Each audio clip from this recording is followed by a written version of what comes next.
tea time, y'all. It's tea time, y'all. It's tea time, y'all. We rehearsed that for several hours a week. Yeah.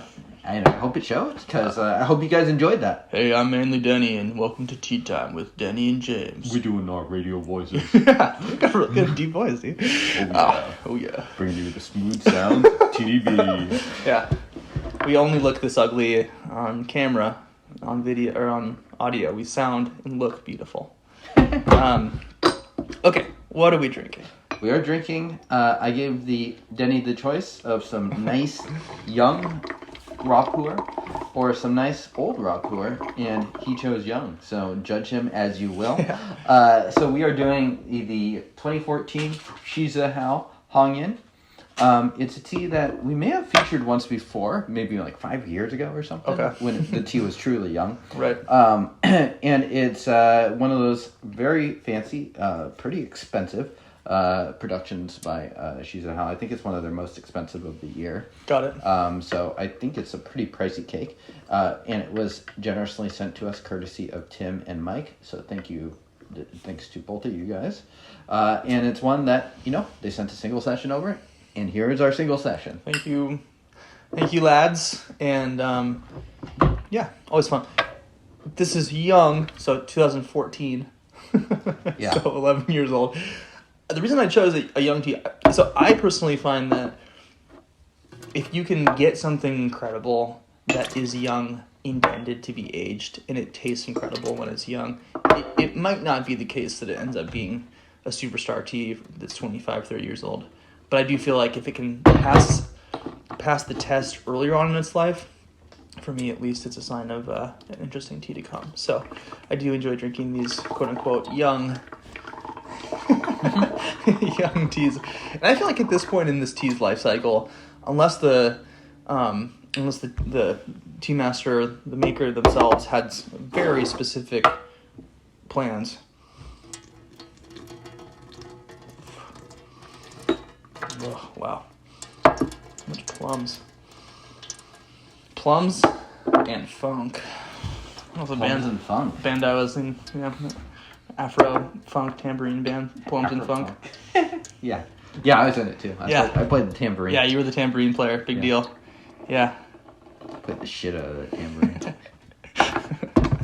Okay, so anyways, Xizi Hao is one of those brands that's Taiwanese. It's a little bit of a polarizing brand, but yeah, we're not here to totally scrutinize the brand, but it's one that it has its fans and it has its people that are, less of fans to it too.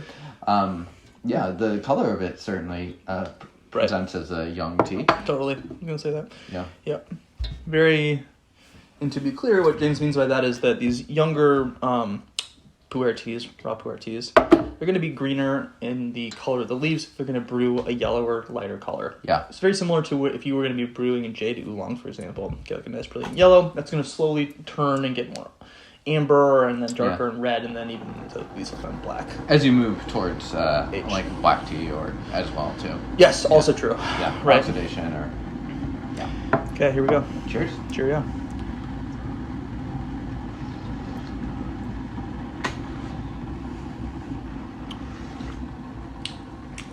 Oh, so sweet. It's really bright. Yeah. I mean, you put quotes around the young tea, but I think this really does taste like a young tea. It does. In a lot You're of right. ways. Yeah. No, you're right. Yeah, very bright. God, it's good. It's almost like a citrus sweetness to it too. Yeah, totally. Still has some of that, still has that earthy pu'erh intensity in it, but it's much less intense than something that would be much younger. There's so much sweetness and fruit and interesting flavors going on in this. Really, really, really lovely. Very warm. And we'll see how this evolves too, because sometimes these young teas will, you'll be like, not so bad. And by steep 3, you're like, oh my god. Yeah, totally. This tastes really, really good, and most likely we're going to come back to a flavor that's like this on like the 8th steeping. Yeah. You kind of ascend the mountain, and then you descend the mountain.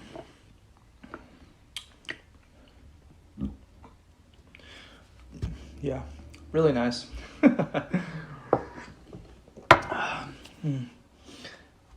given the profile of these teas, it's just so remarkable to me to get something so sweet and juicy in a tea like this. And it's really one of the coolest parts about raw pu'erh tea. Yeah. It's just so much variety. So I actually don't know the answer to this question, but I'm curious what you would say. And you don't need to answer after the steep or the previous one. If you place this as an iwu tea or something else.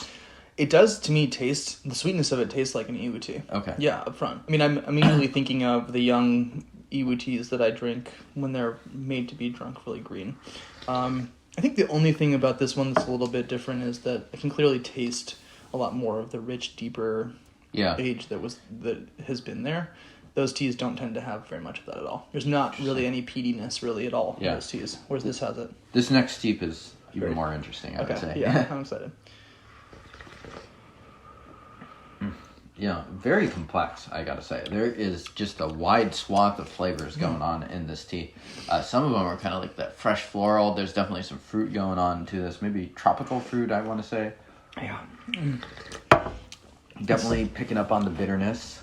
Now, but it's still really sweet. I mean, the upfront sweet profile of this is pretty remarkable. I'd say that even like the first steeping might have passed the mom test. Yeah. Just in terms of approachability. It's getting more intense. I think, the next steeping will be interesting to see. Yeah, so call your mom in early for this one. She's going to have it steep number 1. I love the body on it. Yeah. It really tastes like a pu'erh now. I feel like the first steep, it still tastes like a pu'erh, but a little bit less so.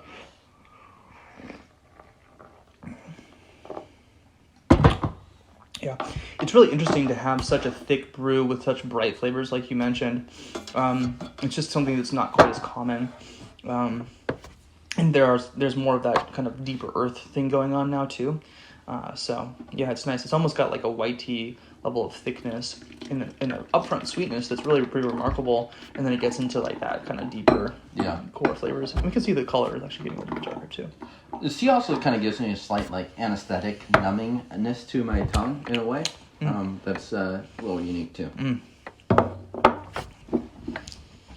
Ooh, this might be strong. Yeah, it does look strong. It looks much more amber. And sitting here, drinking and tasting still, getting much more of the bitterness now on the residual flavors in a good way. In a way that it reminds me of Ron I enjoy. Yeah. Ultralight? No? Probably not, no. Yeah. Yeah, we'll see. I think the steeping will tell us. If this is strong, then probably not. Yeah.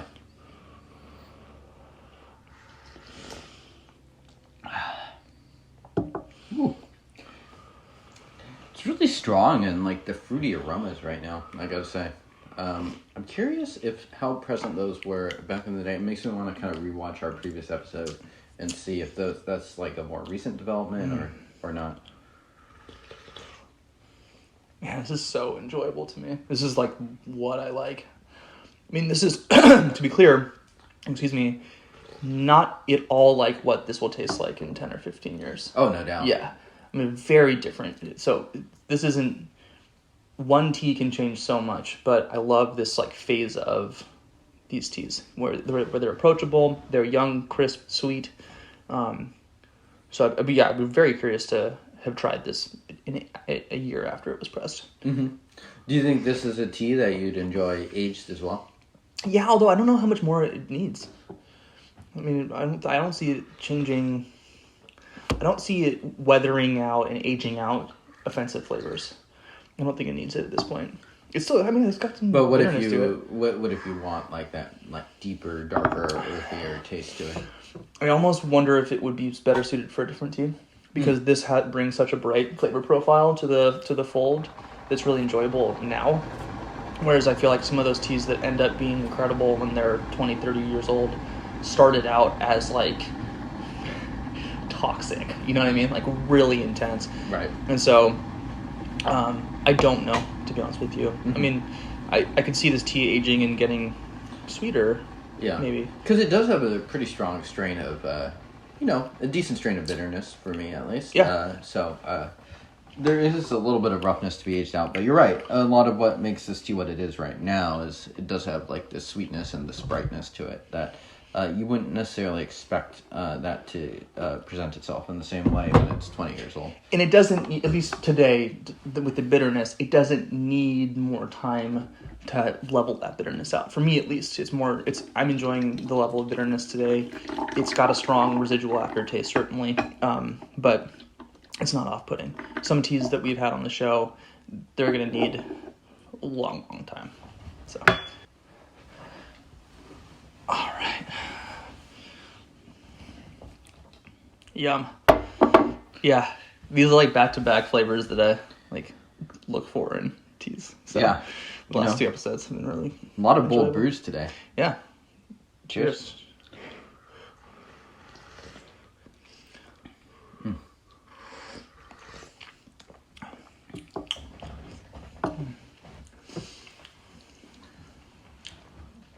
Oh man.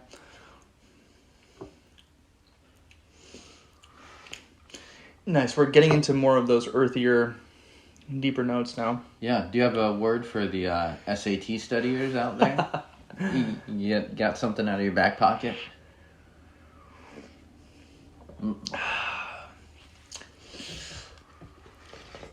Quintessential. No, I don't. I don't have a word. Actually, I will say, yeah, Haley teaches me about words way more than anyone else at this point, so Okay. I have to refer to her. What about like more woody tones and stuff like that? I am picking up on a bit of that in this tea, but especially as we're going longer. But Yeah, I mean, yeah, it's there, but I'd say it's mild. I mean, now more so, yeah. The flavor, the sweetness has certainly died down. We're getting into much more of the bitterness and intensity and those kind of earthier notes. I'm not getting quite as much. It's sort of like fresh green wood flavor, a little bit. Strong bitterness now, certainly. Not mouth puckering, but I think this tea, while it presented really sweet initially, I think this tea would be, for example, a tea that I would not drink on an empty stomach. oh, no doubt. Pretty strong. I could see this tea also being pretty nasty if you let it cool down all the way too. And you come to it then. Yeah, things like the last tea we had, the ripe. I think that stuff like that, it's like, it's not ideal to have it cooled down, but it would still taste relatively smooth cooled down. I think this would be actually just kind of bitter and nasty if you let it cool down all the way. It's very interesting. The aroma is really dissimilar to how it tastes, in my opinion. I'm not sure what I'm even getting out of the aroma. Yeah, it's almost a little brighter even in the aroma. I do wonder, perhaps if I had done it in the guy one, it'd be a little more aligned. Yeah, and looking at the color of the actual leaves themselves, a little hard to see in there, but yeah, you can see that that kind of pale oxidation is really hitting, but certainly not like dark. Right. So I think to your point about aging this, it will age quite a bit still. Any kind of chachi or energy feelings that you're getting? I'm feeling pretty caffeinated at this point. Yeah. We've had 3 teas in a row, so a little hard for me to pick up. I'm not sure that I could distinguish, but this definitely to me seems to be like a lively and bright brew. Definitely like an attention uplifting kind of a tea. Sure. Not necessarily like a cozy tea. More of an active get out and do something tea. Probably just because of the flavor profile for me at least. Yeah. Just has that bright Workout tea? Yeah, some totally. iron. Yeah, exactly. Yeah, maybe do some like rope stuff. I don't know. It just Here you feels- go. Yeah. These are the tea pairings you didn't know you needed, but you do need them. Tea and a workout. Xizi Hao, 2014 Hongyin, and a rope. An obvious honestly, pairing. I don't even know what a rope workout looks like. I guess you're like pulling on stuff. Doing the ropes, just swinging the ropes up and down. Okay. Like a shoulder workout, kind of. It's like a All right. cardio shoulder. There you go. Yeah.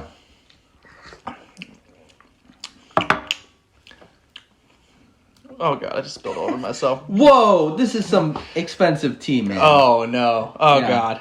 Yeah, we're gonna have to cut that, otherwise, Tim I'll and Mike are gonna judge you. I'll drink the dishwasher liquid. Hey, Timmy, Washing can we get a close up on Denny's accident here?